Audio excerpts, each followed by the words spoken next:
There's a lot of good matchups in this game. I mean, there really is. I don't know if you want to talk about them specifically or get into it, but, I mean, between the O-line, the first one I'm going to just throw out that I am definitely interested in seeing is we got a rookie first-round guard in Tyler Booker that's going to be going against. Welcome to the NFL. Exactly right. The guy that, other than Micah Parsons, would be my second pick to start an NFL defense right now, Jalen Carter. He is a game wrecker. He was maybe the best defensive player in football towards the end of the season last year. So that's one I look at right off the bat to go, they better, especially early on, help him out a little bit and have another presence there, whether it's the center or something like that, just so he doesn't get overwhelmed early on in this football game by Mr. Super Freak Jalen Carter. You know, it's funny, when we were leaving last night after rehearsal and we're heading to the van, I looked up and there he was on a billboard, and it's like, oh, yeah, that like, he's still here. We haven't talked about him. We haven't thought about him. Right. But he's a guy, and it's amazing he was around as long as he was. He was drafted in 2023, 9th overall. And in hindsight, wow. Yeah. He never should have made it that far. Remember, there was the issue with the car accident at Georgia. And they also thought that they could get him here because to the extent that there are any maturity issues, you've got other Georgia guys that could mentor him the right way. He has been model citizen, no issues that I remember. Oh, not at all. And just dominant, freaky, not the same body type as Aaron Donald, but the same effectiveness, the F up the play in the middle of the line, creating havoc, making it easier for the other guys to get to the ball, and getting to the ball himself on plenty of occasions. Yeah, and he's awesome. He's the guy that we're talking about at the Combine this year, that he's the guy that would be sitting on the floor of the locker room, right, asleep, or relaxed as hell. Nothing. Go out and have 3 sacks. Yeah, well, because when you're the best player on the field, you can go to sleep before a football game. You're like, what am I nervous about? I'm going to kick everybody's butt that's in front of me today. I don't need to be nervous here.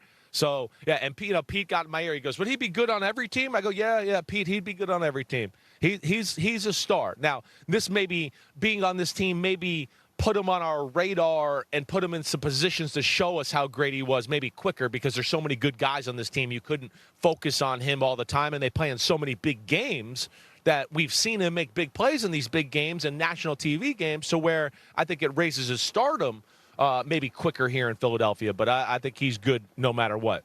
The other one I think that's worth talking about right off the bat. Well, let me flip it around before you get there. Cool, you may be going to the same place, because I thought of Jalen Carter. I thought of him stopping the run, and I thought, hey, maybe the Cowboys should have traded Micah Parsons for Jalen Carter. But they didn't, obviously. They traded Micah Parsons for Kenny Clark and 2 first-round picks. So they brought in Kenny Clark to stop the run. All right, Kenny, get to work. Yeah. Stop Saquon Barkley. Do it tonight. This is a game where you feel like Kenny Clark, he can really have an effect on the game, maybe more than Micah would have if he was playing in this. I mean, again, I'm taking Micah all day. You know what I think about Micah. But it's the big bad Eagles. It's the best offensive line in football. And now at least you got a big guy in the middle there that they can really depend on, that can hold his ground versus double teams and make a mosh pit in the middle of that offensive line, to where there's not huge, gashing holes. So we'll see what it's all about tonight. But he certainly helps their defense out.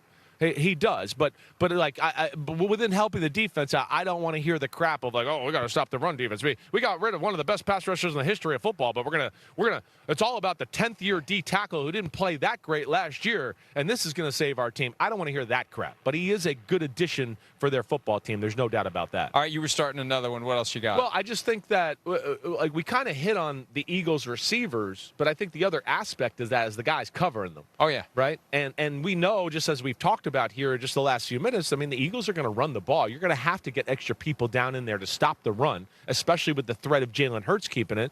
So Trayvon Diggs, I mean, it's the first time we're going to see him in quite a while. What's he going to look like? Is he going to be able to match up physically with an A.J. Brown 25 snaps tonight in man-to-man coverage and be able to hold his own? And then the same with Deron Bland on the other side with Devontae Smith. That, to me, is another big aspect of the game. If they can get in those one-on-one situations and win their fair share of those 50-50 battles, then, hey, you look at that and go, Dallas might have a chance to pull off an upset. I was talking more with Coach Garrett yesterday about his explanation from last Friday, and he was great the day after the Parsons trade, and you can't let that guy out of the building, and can we not trade him to the Packers? And he explained that when Deron Bland and Trayvon Diggs are doing their thing and intercepting passes, it's because Micah Parsons is swarming around the quarterback, and the quarterback's got to get rid of the ball. You get up by a couple of scores, and he said you can watch Diggs and Bland. They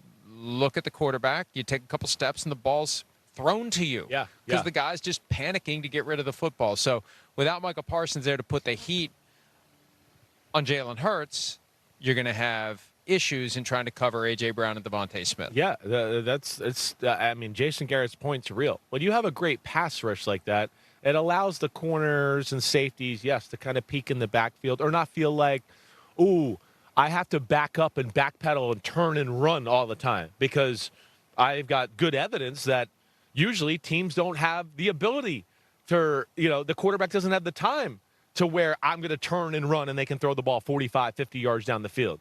So it allows the DB to kind of feel like, hey, I don't have to turn and go 100%. Oh, I got to get out of here because they might throw it deep. They can sit on it a little bit to where now when they put their foot in the ground, they're ready to drive on a ball, get an interception. And that's what a great pass rusher does. I saw that in Tampa in my years with Simeon Rice and Sapp and all that.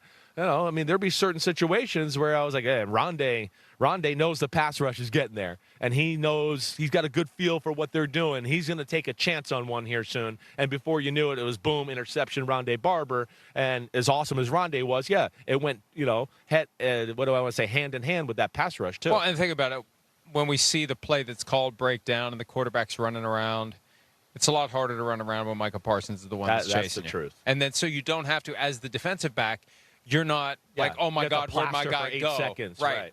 Exactly so that's all a factor. It's very real, and the Cowboys won't have the benefit of that tonight or ever again unless Micah Parsons would end up back on the Cowboys at some point. Which crazier things have happened, but I think that's one crazy thing that we're not going to see. Any others that you're watching for tonight? Well, I think pass pressure on Jalen Hurts without Micah Parsons is a thing. I mean, we talk about the Philadelphia run game, but if Jalen Hurts drops back to pass the first few times of the night and has 8-9 seconds to throw the ball, they might just say, what the hell with running the ball? We'll let him sit there and throw the ball and scramble if nobody's open, and we'll kill them that way. We'll just slow death them in the pass game. So that's certainly one. But I think another one that I think is really important that we kind of hit on early is the Eagles. Those corners. I think they're going to be in some spots here tonight where you go, yeah, they're gonna have to match up with these wide receivers in George Pickens and CeeDee Lamb, and I'm interested to see that go. I mean, Adoree Jackson, he's up there in years a little bit. He's still a good player, but can he sit there and handle those two guys again? Like I talked about the other side, 25, 30 times a game in a kind of man-to-man type situation. That's certainly something I want to see. Hi, it's Mike Florio. Thanks for watching PFT on YouTube. Hit subscribe for the latest news and analysis from Pro Football Talk.